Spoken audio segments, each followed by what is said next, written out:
소크라테스가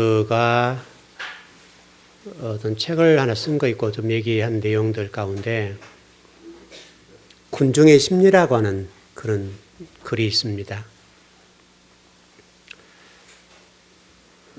이 어떤 철학적인 사고인데 이 군중의 심리를 최근에 서석구 변호사라는 분이 헌법재판소에서 박근혜 대통령의 변호를 맡으면서 이번 탄핵은 군중재판이다 이렇게 논리를 폈거든요. 이것 때문에 좀 시끄러웠는데 그러면서 그분이 이런 논리였거든요. 박근혜 대통령의 탄핵은 예수님을 재판했던 것과 같다. 이런 논리였습니다. 물론 이제 보는 사람에 따라 좀 견해가 다를 수 있고요. 그렇습니다만은 그분이 또 그런 얘기를 했어요. 서석구 변호사란 분이 연세가 꽤 드셨던데 촛불의 민심은 국민의 민심이 아니다. 그런 얘기죠. 그러니까 군중의 심리라고 하는 것이 우매하다는 말이죠. 그러니까 최근에 일어났던 이런 일련의 사건들이 결론은 그분의 어떻든 논지는 군중의 심리라고 하는 것들은 우매해서 일어났다. 이런 얘기입니다. 그러니까 헌법재판소의 이런 모든 내용들 자체를 부정하는 거죠. 그러니까 정당한 법에 근거해서 일들이 진행되고 있고 판결이 어떻게 될지는 모르지만은 그러나 그 자체를 부정하는 거죠. 이게 모든 것들이 소크라테스의 군중의 심리론을 잘못 왜곡한 것 같아요. 제가 보니까. 그래서 이 소크라테스라는 사람이 그러면 어떤 얘기를 했는가라고 볼 때에 이런 얘기를 했거든요. 이제 군중의 심리를 얘기하면서 민주주의의 의사결정이 항상 옳은 수단만은 아니다. 이런 그럴 수 있잖아요. 그러니까 예를 들어서 우리 정치라고 하는 여야가 있는데 여가 힘이 있다 이거죠. 그러면 여의 힘에 근거해서 옳지 않는 것들을 할 수 있잖아요, 여러분. 그 얘기를 하는 거거든요. 그러니까 다 부정한다는 말이 아니라 군중의 심리가 잘못됐다는 말이 아니라 그럴 수는 있다는 거예요. 근데 더 좀 들어가서 보니까 이 소크라테스가 말했던 그런 내용들이 어떤 관점으로 얘기했는가라고 보니까 이렇게 얘기했더라고요. 진리를 탐구하는 것. 이런 관점이었더라고요. 그러니까 적어도 지식인들이나 사회를 구성하고 사회를 끌고 나가는 사람들이 진리를 탐구하는 자가 돼야 되지 이렇게 잘못된 경우 우리가 여러분 국회의원들을 보면 아시잖아요. 제가 좀 답답해하는 것 가운데 하나가 국회의원들 가운데도 지식인들이 많거든요. 그런 교수들, 과거 교수였던 분들, 뭐 변호사, 또 우리 한국 지도층에 있는 사람들, 또 우리 기독교인들 가운데 상당히 많은 수가 들어가 있단 말이죠. 그런데 자신이 가지고 있는 어떤 철학적인 사고나 어떻든 그 세상을 바라보는 관점들을 뒤로 하고 당에 의해서 복종하잖아요. 근데 바로 이런 얘기가 아닐까 싶어요. 그리고 적어도 사회를 책임지고 어떤 한 획을 담당하는 사람들은 진리를 탐구하는 자세가 돼야 된다. 아마 이런 얘기였던 것 같아요. 근데 그런 거 관계없이 자기는 생각이 있지만 따라가는 거잖아요. 이런 것들을 얘기하는 것이 아닐까. 적어도 우리가 소크라테스가 얘기했던 이런 것들은 이 시대의 어떤 지성인들 또 말씀을 가진 우리 주의 종들이나 사회 지도층에 있는 사람들이 본다면 만일에 이런 어떻든 잘못된 것들이 수단화되고 목적을 이루기 위한 도구가 된다고 한다면 그건 악이고 죄 같아요. 사람을 죽이고 이거보다 훨씬 더 악한 거거든요. 그 지식을 왜곡시켜가지고 잘못된 방향으로 끌고 나가는 거니까 정말 이것은 안타깝다. 적어도 최선도 변호사로 평생 동안 봉직했던 사람이니까 사회 지도층이고 지식인이잖아요. 법을 잘하는 분들인데 그 법을 적용시키는 문제에 있어서는 군중의 심리라는 잘못된 관점으로 딱 처단하니까 상당히 혼란이 온 거죠. 그런 것들 같아요. 여러분 이제 이와 같이 그렇다면 우리나라 사람들이 지식인들이 이렇게 된 원인이 뭔가?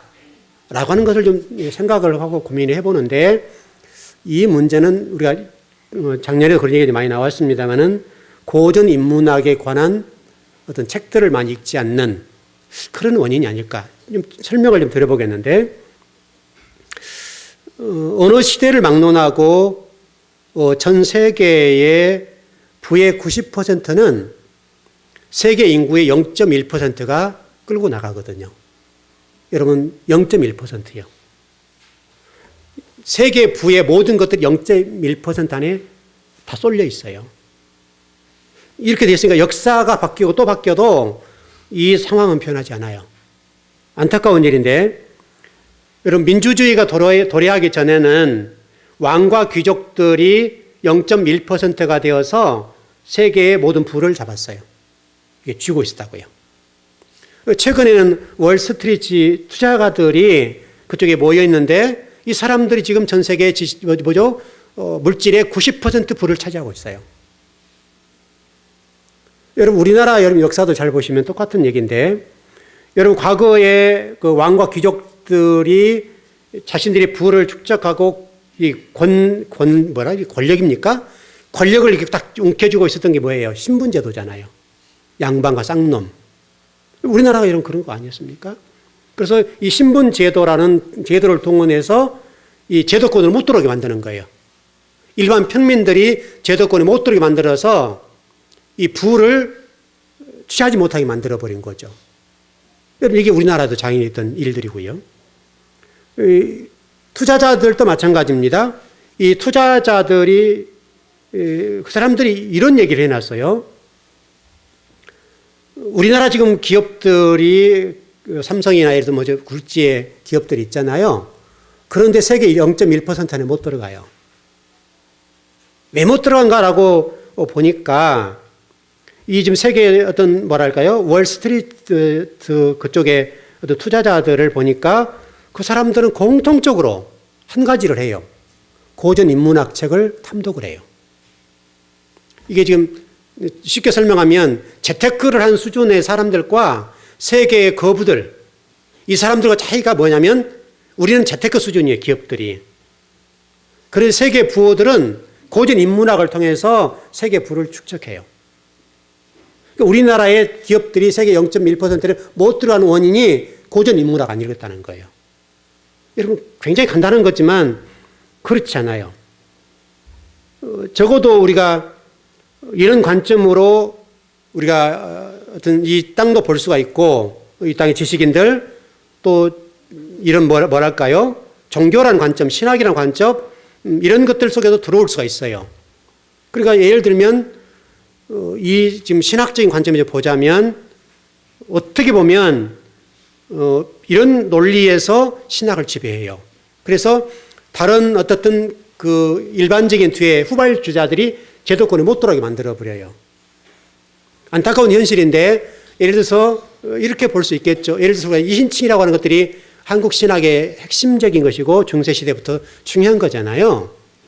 그런데 그 신학을 하고 있는 또 가르치고 있는 어떤 교수들이 그 신학을 붙잡고 나머지를 제도권으로 못 들어오게 만들어버리는 거예요. 그러니까 이 잘못된 뭐랄까요? 그 지배권이랄까요? 그냥 기득권이랄까요? 이 기득권들이 이걸 못 들어오게 만들어버리니까 신학이 발전하지 못해요. 이런 안타까움들이 있다고요. 그러니까 우리가 지금 하나님 형상이라고 하는 것들을 지금 공부하는데 이 하나님의 형상이라고 하는 창세기 공부를 하면서 안타까운 것이 바로 그거예요. 성경은 얼마든지 무한히 열릴 수가 있고 얼마든지 하나님 말씀은 펴볼 수가 있어요. 적어도 노력하고 수고하면 말씀은 열려요. 그런데 주저할 수밖에 없잖아요. 예를 들어서 우리 교회 같은 경우도 지금 그 수요에 산상수훈을 공부하는 데 있어서 제가 영상을 찍지 못하도록, 녹화를 못하도록 했잖아요. 그런 것들이 왜 그러냐면 일단 시간적 낭비가 있고 또 만일 제가 어떤 그런 성경을 가르치는 문제에 있어서 이렇게 쥐고 있는 어떤 권력들 앞에나 어떤 신학의 어떤 중심에 축에 있는 사람들이 볼 때는 제가 안 맞단 말이죠. 그런 거에 부딪힐 수가 있어요. 그러니까 이런 뭐랄까요? 한국의 신학에 분명히 그렇게 가야 맞는데 아직은 그런 일들이 무르익지 않으니까 조심을 하는 거죠. 안타깝다고 얘기해요. 이런 부분의 어떤 신학적인 부분이 저는 개인적으로 그런 생각을 많이 해요. 좀 신학자들과 또 일반 목회자들도 성경을 공부하는 문제나 또는 신학의 어떤 뭐랄까요? 깊이를 얘기할 때에 그런 부분들이 학문적으로 자유롭게 토론이 될 수 있고 서로 어떤 정보를 교환할 수 있어서 더 발전하는 쪽으로 나갈 수 있어야 되겠는데 우리 한국은 그게 안 된단 말이에요. 무조건 좀 앞으로 나가면 그냥 쳐 박아버려요. 눌러버린다고요. 그러니까 이게 신학이라고 하는 관점에서 성경을 연구하는 데 있어서 얼마나 이게 더디게 되고 어려운지 몰라요. 그러니까 제가 그런 부분에 저도 그런 부분에 좀 이렇게 시간 낭비하고 싶지 않단 말이죠. 분명히 논쟁할 수 있고 분명히 그게 대해 반박할 수가 있지만은 그런 시간을 하지 않기 위해서 조심을 해버리는 거죠. 우리 성도들만 잘 가르쳐버리자. 이렇게 되는 거죠.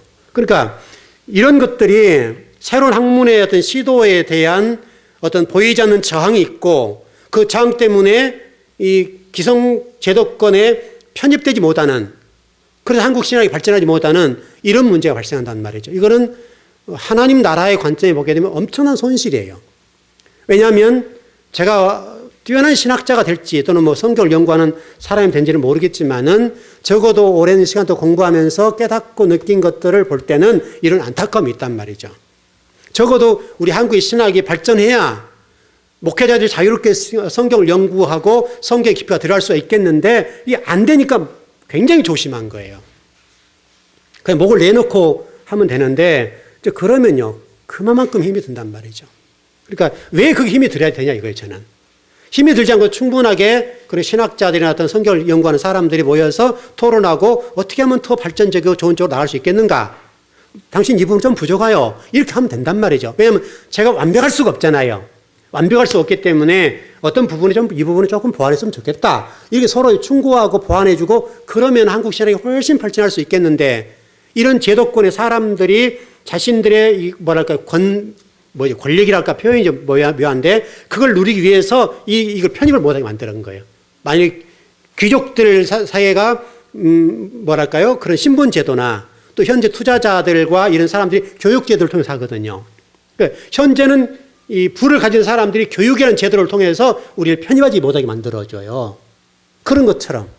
그러니까 당신들이 만약에 신학자 입장에 보기에는 외국에 유학 갔다 왔고 저는 뭐 조금 나가서 공부했던 사람들인데 그러면 이게 말이 안 되는 거잖아요. 너는 그렇지 않잖아. 이렇게 돼 보니까 할 말이 없다 이 말이죠. 그러니까 적어도 우리 하나님 형상이라는 관점을 볼 때는 적어도 성경은 명확하게 하나님 형상을 회복해야 된다고 전제가 돼 있어요. 그런데 이런 설교가 쉽지가 않다고요. 여러분 타락전의 상태로 우리가 돌아가야 되잖아요. 여러분 그건 분명하죠. 아담과 하와가 선악과를 따먹기 전의 상태로 돌아가야 하나님 형상이 회복된 건 분명한데 이 부분에 관해서 성경을 연구하고 성경에 대해서 이 강단의 말씀을 선포해 줘야 된다고요.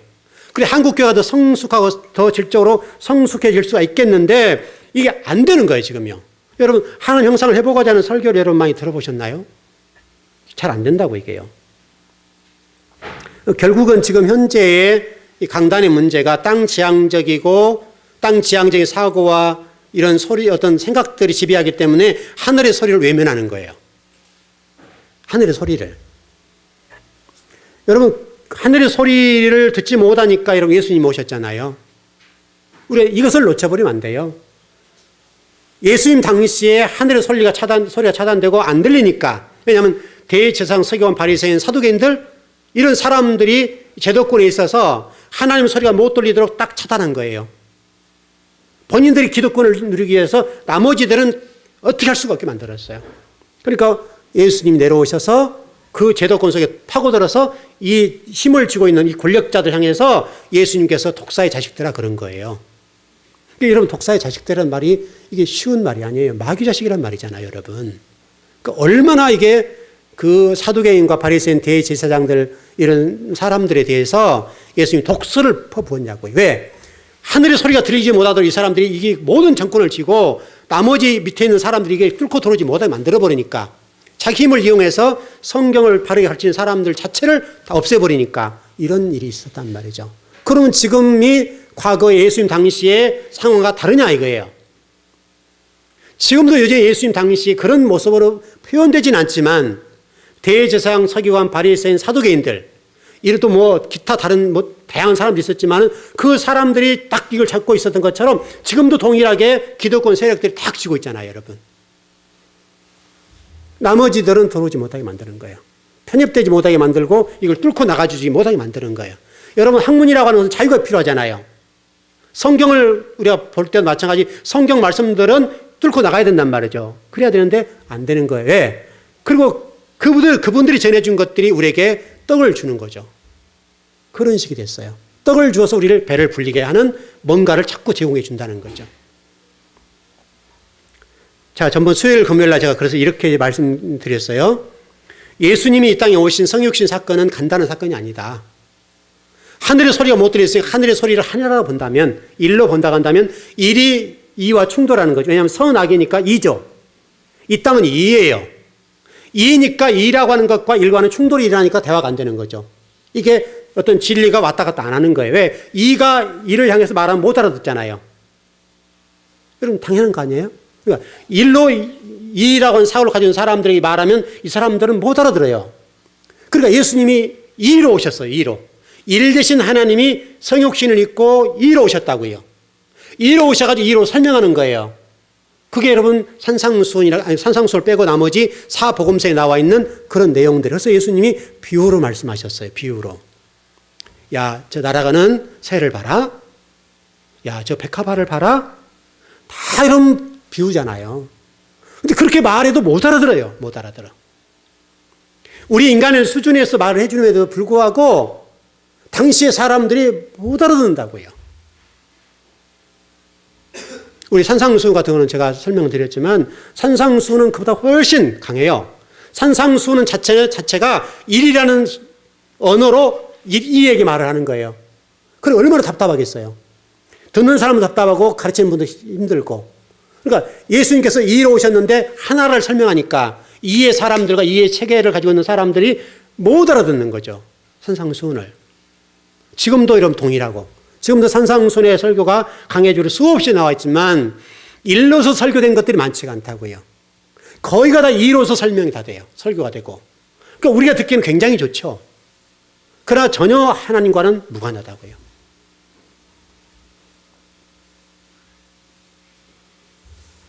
우리가 좀 이렇게 좀 생각해 볼까요? 제가 전번 금요일 날 말씀을 드리면서 이런 설명을 좀 드린 적이 있어요. 자, 예수님이 이로 오셨어요. 이로 오셨으니까 우리가 예수님을 이게 받드는 거죠. 주님으로. 또 왕으로 받들죠. 근데 문제는 하나님이 말씀하신 것은 그 예수님을 받들고 그분의 영광을 돌리라는 것이 아니라 누구에게 영광을 돌리라는 거예요? 하나님께 영광을 돌리라는 거잖아요. 그러니까 하나님 대신 그 예수님이 성육신 하시면서 이분을 설명해 주는 거예요. 근데 우리는 이분이 아니라 이분을 추앙하는 거죠. 우리 지금 신앙 체계가 그렇게 돼 있어요. 우리 지금 한국교회가 하나님은 하나님의 영광을 받으셔야 되고 그분이 주인 되셔야 되겠는데 그분의 또 다른 모습으로 오신 이분이 주인이 된 거예요. 이분의 그림자잖아요. 이게 예를 좀 표현상 어쩔지 모르지만 이분의 그림자로 오셔서 이분은 설명하고 가셨거든요. 그러니까 이 땅에 예수님의 무덤을 남겨놓지 않았어요.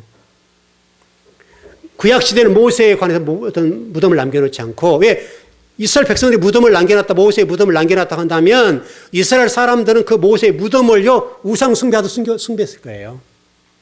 그러니까 구약시대 모세의 무덤 자체를 없애버렸어요. 흔적도 없앴어요. 예수님도 동일해요. 왜? 하나님 너무너무 우리 잘 알거든요. 예수님 무덤을 많이 놨다 어떻게 되겠어요? 모든 사람이 거기 가서 그 무덤을 우상 숭배하고 거기서 절하고 다 그랬을 거란 말이죠. 지금 이 시대에 와서 하나님이 우리 주인 되시고 그분 영광 받으셔야 되겠는데 지금 우리 한국교회가 그분을 주인 삼지 않고 어떤 분을 주인 삼아요? 예수님을 주인 삼는다고요. 좀 예민한 문제인데 여러분 이해되셨습니까? 이분이 낫다는 말이 아니라 예수님은 이분만 얘기했잖아요. 여러분 주기도문을 보세요. 주기도문을 보면 뭐라고 돼 있어요? 아버지 뜻이 땅에서 이루어지기를 원합니다. 그러잖아요, 여러분. 그러니까 예수님은 한 번도 자기 생각을 말한 적이 없어요. 자기의 사고책에서 한 번도 말씀하신 적이 없다고요. 모든 것이 아버지의 뜻대로 아버지의 뜻대로 말씀하시고 행동하셨어요. 우리가 그것을 놓쳐버리면 안 돼요. 심지어 예수님이 십자가를 지시면서 마지막으로 하시 다 이뤘다, 다 이뤘다. 뭘 다 이루었어요? 하나님이 이 땅에 전파하고 싶어 하신 그 뜻, 그 말씀, 그걸 다 이뤘다. 한마디도 빠지지 않고 이뤘다는 거예요. 근데 우리는 우리의 왕 되시고 주인 되신 그 창조주 되신 그 아버지, 그 아버지를 놔두고 예수님을 우리의 주인 삼는 거예요. 하나님은 예수님의 무덤 자체를 없앴어요.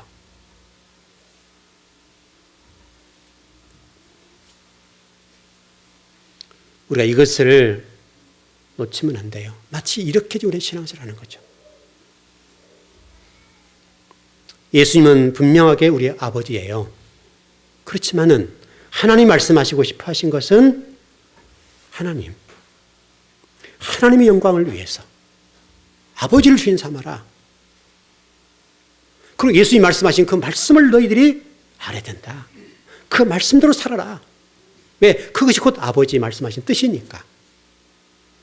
그 예수님은 3년 반의 어떤 사역을 하시고 십자가에 돌아가시고 그리스도로 부활하셔서 승천하시고 다시 성령으로 우리에게 오셨어요. 여러분이 지금 와 계신 분은 성령, 바로 예수 그리스도 영, 그 성령님이 와 계셔요. 이렇게 우리 이해를 잘했으면 좋겠어요. 여러분, 예수님은 이 땅에 존재하지 않으세요. 우리의 예배의 대상은 하나님이셔야 돼요. 우리의 신앙의 모든 대상은 아버지 되신 하나님이셔야 돼요. 이것을 너무 많이 놓친 것 같아요. 바로 이 형상을 회복하자는 관점에서도 그런 말씀이 동일합니다. 하나님의 형상을 회복하자. 그 젤렘이라는 단어를 좀 써드렸는데 그렇게 되어 있습니다. 에스겔서 23장 14절 말씀을 좀 읽어드리겠습니다. 그가 음행을 더하였음은 붉은 색으로 벽에 그린 사람의 형상, 곧 갈대아 사람의 형상을 보았음이니. 무슨 말입니까? 하나님의 형상이라고 하는 것은 젤렘이라고 설명드렸는데 하나님 아닌 또 다른 어떤 우상을 만들어 놓고 그분을 하나님을 섬겼다, 그런 얘기잖아요. 제가 지금 금요일에 이렇게 좀 설명을 드린 적이 있어요. 여러분, 마태복음 4장의 말씀 보면 우리가 산상순을 설명할 때에 그 산, 설명을 드렸죠. 호로스라는 단어를 써서 설명을 드렸는데 그 산이니까 마귀가 마태복음 4장에서 예수님을 시험했던 그 산. 그 산에서 이루어진 일들에 관해서 설명을 좀 드린 적이 있어요. 이 마귀가 예수님에게 그렇게 말했죠. 네가 나에게 엎드리고 경배하면 내가 너희 천하 만한 모든 걸 다 주고 모든 것을 영광을 다 받게 해줄게. 그런 내용이 있죠. 그래서 경배하다는 단어가 예배하다는 말이거든요. 다시 설명하면 예수님에게 마귀가 네가 나를 예배해 줘. 그럼 내가 너를 높여줄 거야. 그리고 천국에 와서 모든 걸 다 줄게. 이렇게 됐다고요. 근데 이 예배하다는 단어, 경배하다는 단어의 어근을 쭉 들어가 보면 재밌는 단어가 나왔어요. 여러분과 저도 똑같아요. 잘못 예배하면 그렇게 될 수가 있어요. 만일에 예수님이 마귀에게 경배하고 무릎을 꿇었다면 어떻게 됐어요? 예수님이 마귀의 개가 돼요, 개. 여러분, 우리가 지금 분들 요거를 잘 하지 않지만 옛날 분들은 이렇게 하죠. 그 얘기 하잖아요, 여러분. 아주 거친 표현, 안 좋은 표현, 못된 표현할 때 아주 이렇게 좀 저질스럽고 또 저주에 가까운 그런 욕을 할 때는 개 뭐뭐 이렇게 했다고요. 근데 놀랍게 성경에도 이런 게 나와 있어요. 여러분, 아합 시대의 부인이 이세벨이죠. 그때 당시 바알과 아세라 선지자가 엄청 상의할 때예요. 엘리야 선지자가 갈멜 산상에서 850대 1의 싸움을 했을 정도니까 에녹 시대와 이 엘리야 시대는 가장 영적으로 타락할 때예요. 이 선지자들이 가장 타락하고 거짓 선지자들이 우글거리고 그게 기득권을 갖고 있고 기존의 참 선지자를 죽일 때예요. 850대 1이라고 하는 것을 생각을 많이 해줘야 돼요. 그때 아합 더불어 이세벨이 바알과 아세라 선지자, 바알과 아세라를 엄청 섬기고 숭배했을 때예요. 결국은 나중에 에우 왕이 이세벨을 쳐 죽이잖아요, 여러분. 쳐 죽이는데 엘리야가 예언하기를 뭐라고 예언했는가 하면 네 자식들도 다 죽임 당할 것이며 너 죽임 당할 건데 개들이 너를 핥아버릴 거야. 여러분 그렇게 나왔습니다. 근데 실질적으로 열왕기하의 10장 정도의 그 부분에 보게 되면 에후가 이세벨을 죽이러 가죠. 하나님 명령합니다. 죽이라는 거예요. 죽이러 가는데 결국 죽이게 되는데 그 죽임을 당할 때에 개들이 와서 이세벨을 핥았더라. 뜯어먹었다는 거죠. 그 피를 핥고 살을 뜯어먹었다 이거죠. 이 말은 이세벨이라는 이 어떤 말할까요? 왕의 부인이죠. 왕의 부인의 그 처절함, 하나님의 심판, 얼마나 하나님 무섭게 이 이세벨을 심판했는지, 또 아합의 가문에 대해서 얼마나 철저하게 심판했는지에 관해서 말씀하신 내용이라고요. 여러분 그렇게만 됐습니까? 아합의 아들 70명이 에후에 의해서 처절하게 죽임당합니다. 그 당시 귀족들, 제사장들, 신하들 다 죽임당합니다. 당시 제사장도 있었단 말이에요. 제사장들이 제사장 역할을 못하니까 그렇게 된 거니까 제사장들과 에후를 통해 다 죽여요. 그렇게 하나님 무섭게 심판하십니다. 바로 개라고 하는 단어를 그렇게 썼어요. 근데 마태복음 4장에 나와 있는 이 개라고 하는 게 그런 것 같아요. 여러분 그 구약시대에 그런 말씀 있잖아요. 벙어리 개. 선지자들이 진리를 전하지 못하고 엉뚱한 소리 할 때 벙어리 개라고 하잖아요. 하나님 말씀을 칼같이 전해줘야 되겠는데 그 당시에 수많은 핍박이 왔다고요. 참 선지자를 잡아 죽일 때니까 하나님 말씀을 못 전하는 거예요. 그러니까 벙어리 개. 여러분 벙어리는 개는 짖어야 되잖아요. 짖지 못하니까 벙어리 개 그랬다고요. 그래서 여러분 엘리야, 이사야, 에레미야 이런 에스겔, 다니엘 이런 선지자들이 하나님의 소리가 되어서 전파한다고요. 그런데 그 사람들 어떻게 됩니까? 그 사람들이 순교를 당하고 톱으로 켜 죽임을 당하고 구덩이 속에 던짐을 당하고 수없는 핍박을 당해요. 그게 여러분 주의 종들 길이에요. 아까 우리가 에스겔서 23장 14절에서 은맹이라는 단어를 좀 썼는데 그 은맹이라는 단어가 바로 하나님 자신이 아닌 또 다른 어떤 것들을 숭배하는 것, 우상, 이걸 은맹이라고 한다고 말이죠. 여러분 출애굽 3장 14절에서 이렇게 말씀하죠. 하나님 자신에 대해서 설명을 해요. 하나님이 다른 사람들이 모세가 그러잖아요. 하나님이 말씀하시는데 누구라고 할까요? 그럴 때 하나님이 뭐라고 그래요? 우리 개역 개정판 성경에 스스로 있는 자. 그렇게 말하죠. 이 스스로 있는 자라고 하는 영어 성경 같은 게 보게 되면 나는 나다. 그런 말이거든요. 근데 여러분 현실적으로 돌아와서 이 부분이 우리에게 주목할 단어가 됐어요. 하나님이 나는 나다. 그 나머지는 나가 아니라는 말이잖아요. 그러니까 하나님만이 주인이에요. 하나님만이 왕이에요. 하나님만이 그거다 이거죠. 근데 여러분 지금 현재 우리가 이 하나님 자리를 우리가 차지하고 있어요. 우리가 하나님 영광을 받고 있고 하나님의 그 자리를 우리가 딱 올라가 있어요. 이걸 우리가 주목해 볼 부분이에요.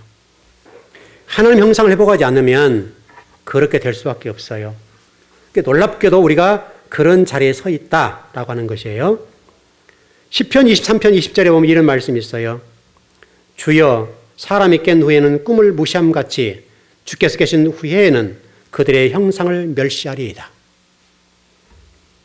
하나님의 형상이 회복되지 않고 사람의 형상, 다시 한번 내가 나가 될 때 멸시한다라고 되는데 이 멸시한다는 말이 빠자라는 말이에요. 없인 여긴다. 천하게 여긴다. 하나님의 영역인 이 젤렘의 그런 부분들을 나를 올려놓고 내가 그 자리에 올라가면 하나님께서는 저와 여러분들을 무시해버린대요. 아까 개와 똑같은 얘기들이죠. 무시를 한다는 겁니다. 왜 그런 측면에서 우리가 성경을 좀 잘 배워야 되겠는데 어떻든 여러분들은 하나님 형상을 회복하셔야 돼요. 꼭 회복하셔야 됩니다.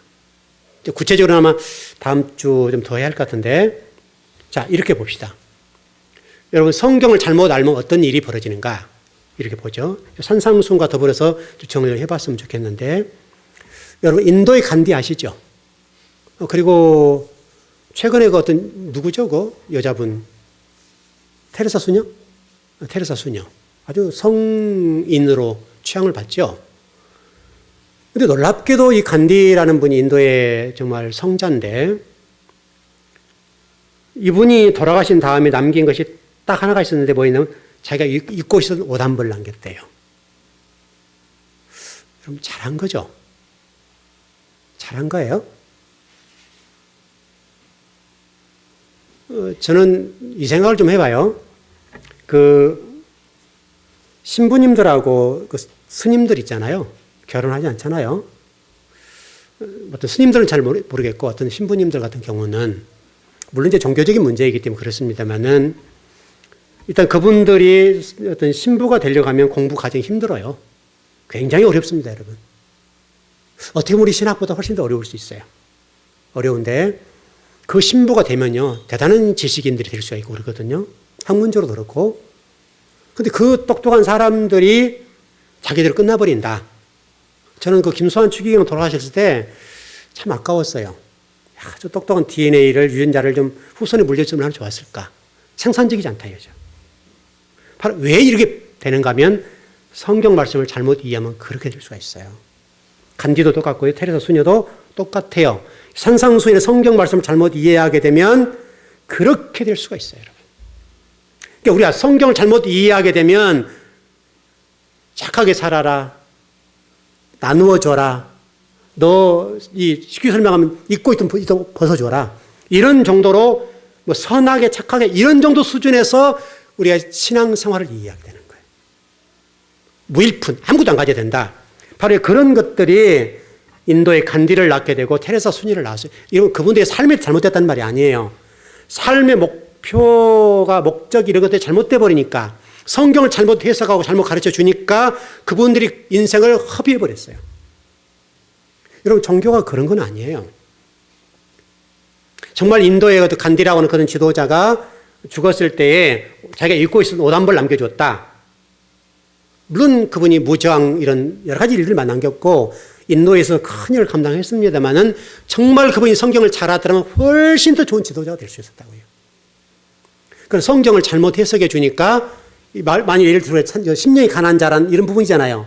10년이 가난한 자가 가난하게 살아야 된다는 전제가 돼버렸잖아요. 여러분 그렇게 되면 굉장히 성경이 복잡해져요. 10년이 가난한 자라고 하는 이 단어, 이 마태복음 5장 3절에 이 말씀 해석이 가난해야 된다. 라고 하면 여러분이 가지고 있는 모든 걸 다 줘야 돼요. 바로 인도의 간디가 그랬단 말이죠.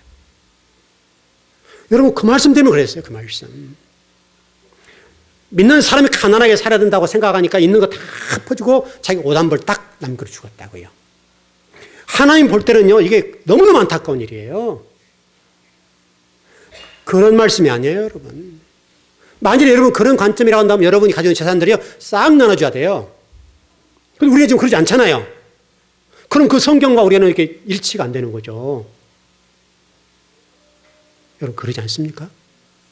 적어도 인도의 간디가 그 말씀이 정말 참이라고 봤다고 한다면 우리도 그게 참이라고 한다면요 여러분이 가지고 있는 옷 한 벌 내고는 다 나눠줘야 되고 여러분 재산이요 다 집을 팔고 뭐 전세금 빼가지고 가난한 사람 다 줘야 돼요. 여러분 그렇게 살아요 안 살아요 지금?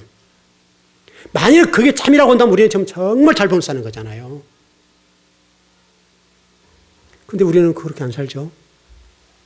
그럼 간디가 잘못 산 거예요? 우리 잘못 산 거예요? 그럼 간디가 잘못 살았죠. 성경 말씀이 그런 말씀이 아니에요. 5장 3절에 10년이 가난한 자라고 하는 것은요. 너 가난하게 살아. 이런 말씀이 아니라고요. 하나님 말씀에 대해서 갈급한 자가 되라. 그 말이었어요. 하나님 말씀에 대한 갈급한 자가 되라고 말씀했는데 가난하다고 해석해 주니까 그렇게 배워가지고 칸디가 평생 동안 가난하게 살았어요. 하나님 말씀이 잘못 배우면 이렇게 인생을 망친다니까요.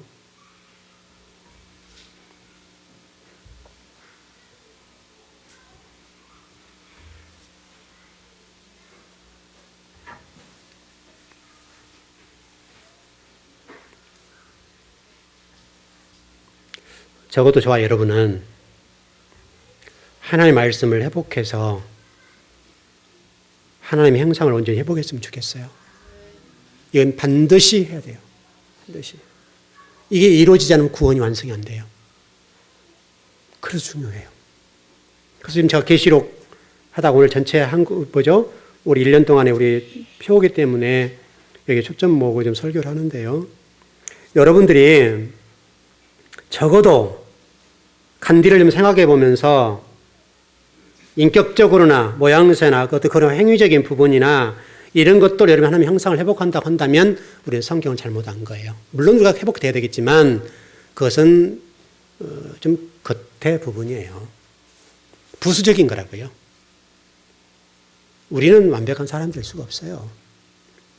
우리는 설령 하나님의 형상 회복된다 하더라도 여전히 우리 안에 죄악이 가득해요. 그리고 거룩할 수가 없어요. 우리가 성경을 읽고 이 땅에 발을 내딛고 있는 동안에는 그럴 수밖에 없어요. 이걸 전제하고 착하게 살아라, 거룩하게 살아라, 이런 그것 가지고는 안 돼요. 잘못된 우상을 얼마든지 잘못 만들고 섬길 수가 있고 그래요. 좀 정리를 해보십시다. 다음 시간에 공부를 한 번에 끝낼지는 모르겠는데 되도록 끝내보려고 그러는데 그러면 우리가 한 가지 숙제를 드리자면 그러면 어떻게 해야 하나님의 형상을 회복할 것인가? 이게 이제 결론을 나와야 될 거 아니에요? 그다음에 3번 설교했으니까 다음 주 정도 결론이 나와야 될지 모르겠는데 하여튼 제가 지금 남아있는 분량으로는 한 번 조금 어려울 것 같긴 해요. 3번에 끝내려고 했는데 3번이 조금 벅찰 것 같고 4번 가고 잘하면 한 번 더 가야 어떤 같은데 일단 중요한 것은 하나님의 형상을 회복하려고 한다면 여러분이 하나님을 아셔야 돼요. 하나님을 모르면 형상 회복되지 않아요. 여러분 요한복음 1장을 좀 읽어보고 오세요. 요한복음 1장 읽어보고 오시면 하나님의 정체가 뭔지 또 우리가 어떻게 회복해야 될지 요한복음 1장에 보게 되면 어느 정도는 나와 있어요. 물론 여러분이 다 해석할 수는 없지만 여러분 한번 묵상해 보세요. 그럼 다음 시간에 아마 다음 시간은 그 정도로 갈 것 같아요. 그 정도로 갈 것 같은데 그럼 어떻게 회복할 것이냐. 첫째 하나를 드렸어요. 알아야 된다. 알아야 된다요. 알지 않으면 안 돼요. 그래서 여러분 성경을 배워가는 것이 여러분 굉장히 중요해요. 알미라고 하는 거. 제가 호세아서를 설명드린 적이 있어요. 호세아서를 통해서 하나님 말씀하시고 이스라엘 백성들이 바벨론 포로가 되고 저들이 멸망된 원인이 뭔가라고 설명할 때에 호세아 선지자를 통해 말씀했어요. 여호와를 알라.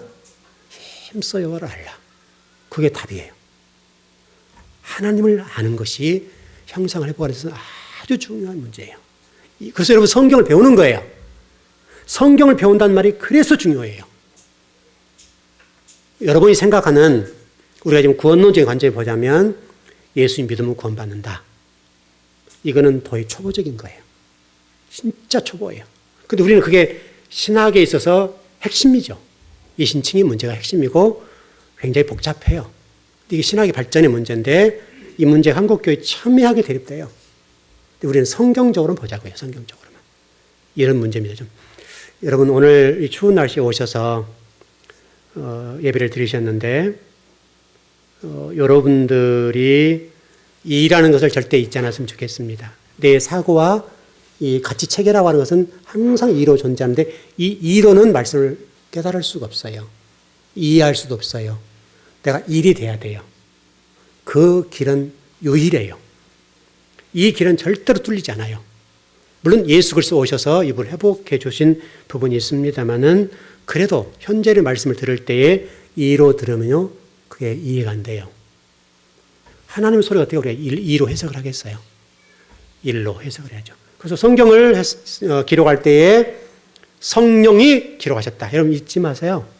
성령이 기록했다는 것을 잊지 마세요. 그러면 왜냐하면 성경을 해석하는 데서 중요한 것은 성령의 감동을 받으면 해석할 수 있다는 말이거든요. 깨달을 수 있다는 말이거든요. 그것이 얼마나 우리에게 중요한지 몰라요. 오늘 예배하는 우리 실공교회 성도 여러분 모두가 말씀을 이해하고 깨닫는 일에 있어서 정말 잘했으면 좋겠습니다. 그 복 여러분 지배하십시오. 기도하겠습니다.